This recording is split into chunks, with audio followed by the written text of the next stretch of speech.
કોઈ સુવિધા નહીં, કોઈ ફેસિલિટી નહીં, કોઈ આર્મી નહીં, કોઈ પોલીસ નહીં. જ્યારે મોટા મોટા નેતા આવે કોઈ વીઆઈપી માટે પાછળ કેટલી ગાડી ઉપર હેલિકોપ્ટર તેનાથી હાલે ટેક્સ પે કરે છે એના ઉપર જ. વીઆઈપી માટે જે સર્વિસ સુશીલભાઈ એ આ લોકો માટે કેમ નથી? હિન્દુ મુસલમાનને અલગ કરીને હિન્દુના બધા ભાઈઓને ગોળી મારી છે. આજ પછી કોઈ દિવસ કોઈ વોટ જ નહીં કરતા. તમારો જીવ જીવ છે, આ ટેક્સ પે કરે છે એનો જીવ જીવ નથી. આ છોકરાઓનું શું, આનું ભવિષ્ય શું? શૈલેષભાઈના પત્નીના પ્રશ્નને સમજવો જોઈએ આપણે. એમણે એવી વાત કરી છે કે આ નિર્દોષ બાળકો જે છે એમના ભવિષ્યનું શું, એમને હવે કેવી રીતે એમને ભણતર મેળવવું, એમને ઉછેર કરવો, એમને એમનું સારું જીવન આપવા માટેનો જે આધાર હતો એમના પિતા શૈલેષભાઈ, એ આધાર ગુમાવ્યો છે. મૂંગા ઉભા રહેલા નેતાઓ એ કોઈ જવાબ આપવા માંગતા નથી. બાપ વગરના થયેલા, આધાર વગરના થયેલા નિર્દોષ બાળકોનું ભણતર ન બગડે, ભવિષ્ય ન બગડે, એ પરિવારનો વિકાસ ન અટકે, એટલા માટે થઈ ગુજરાતની સરકારે વહેલામાં વહેલી તકે તમામ મૃતકોના પરિવારને ઓછામાં ઓછા 1 કરોડ રૂપિયા આપવા જોઈએ અને શક્ય હોય ત્યાં સુધી સરકારી નોકરી પણ આપવા માટેનો પ્રયત્ન કરવો જોઈએ. જમ્મુ કાશ્મીરના પહલગાંવમાં એક જઘન્ય કહી શકાય એવો આતંકવાદી હુમલો થયો છે. આ હુમલાની જેટલા સખત શબ્દોમાં નિંદા કરીએ એટલી ઓછી છે.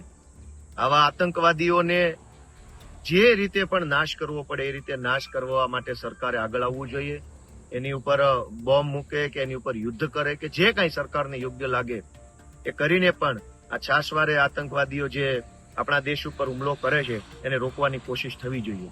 આજે આખા દેશભરમાંથી જે કંઈ પણ એ આતંકવાદી હુમલામાં મૃત્યુ પામ્યા હતા આપણા ભારત દેશના નાગરિકો, એમની અંતિમ યાત્રા હતી. સુરતમાં અંતિમ યાત્રા દરમિયાન મૃતક શૈલેષભાઈના પત્નીએ ખૂબ વેધક અને ખૂબ માર્મિક પ્રશ્ન પૂછ્યો છે. આજે બીજી કોઈ ટીકા ટિપ્પણીમાં ન પડતા શૈલેષભાઈના પત્નીના પ્રશ્નને સમજવો જોઈએ આપણે. એમણે એવી વાત કરી છે કે આ નિર્દોષ બાળકો જે છે એમના ભવિષ્યનું શું, એમને હવે કેવી રીતે એમને ભણતર મેળવવું, એમને ઉછેર કરવો, એમને એમનું સારું જીવન આપવા માટેનો જે આધાર હતો એમના પિતા શૈલેષભાઈ, એ આધાર ગુમાવ્યો છે. તો કેવી રીતે હવે એ જીવન જીવી શકશે, કેવી રીતે એમના પરિવારનું ગુજરાન ચલાવી શકશે? ત્યારે કરોડો પોલીસવાળા, આ તે બધા કમાન્ડોની ફોજ નેતાઓની સુરક્ષા માટે તો છે, પણ જનતાની સુરક્ષા માટે કોઈ નથી. આજે મારે એટલી જ લાગણી વ્યક્ત કરવી છે કે આ આતંકવાદી હુમલામાં જે લોકોનું નિધન થયું છે એમના પરિવારને ગુજરાતની સરકારે ઓછામાં ઓછા 1 કરોડ રૂપિયાની સહાય આપવી જોઈએ.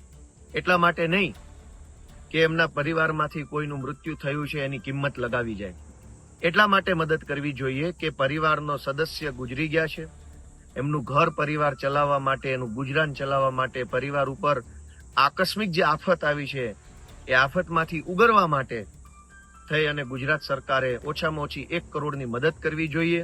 શક્ય હોય તો જેના પરિવારમાં આતંકવાદી હુમલાથી માણસોનું મૃત્યુ થયું છે એમના પરિવારના કોઈ યોગ્યતા ધરાવતા, શૈક્ષણિક યોગ્યતા ધરાવતા વ્યક્તિને બને ત્યાં સુધી સરકારી નોકરી આપીને પણ એના પરિવારને એક ગુજરાન ચલાવી શકાય, પરિવારને એક સ્થિરતા આપી શકાય એવો પ્રયત્ન ગુજરાતની સરકારે કરવો જોઈએ.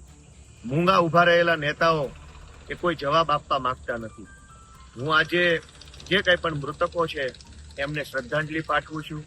એમના પરિવારને ઈશ્વર ખૂબ શક્તિ આપે આ દુઃખ સહન કરવાની એવી પ્રાર્થના કરું છું અને ગુજરાતની સરકારને વિનંતી કરું છું કે નેતાઓ ખરીદવા માટે તો કરોડો રૂપિયા વપરાય છે, ધારાસભ્ય ખરીદવા માટે કરોડો રૂપિયા વપરાય છે, પણ આતંકવાદી હુમલામાં મૃત્યુ પામેલા એક ગરીબ પરિવારના, બાપ વગરના થયેલા, આધાર વગરના થયેલા નિર્દોષ બાળકોનું ભણતર ન બગડે, ભવિષ્ય ન બગડે, એ પરિવારનો વિકાસ ન અટકે, એટલા માટે થઈ ગુજરાતની સરકારે વહેલામાં વહેલી તકે તમામ મૃતકોના પરિવારને ઓછામાં ઓછા 1 કરોડ રૂપિયા આપવા જોઈએ અને શક્ય હોય ત્યાં સુધી સરકારી નોકરી પણ આપવા માટેનો પ્રયત્ન કરવો જોઈએ.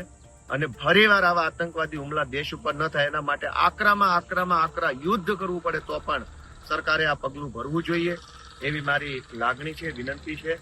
જય હિન્દ.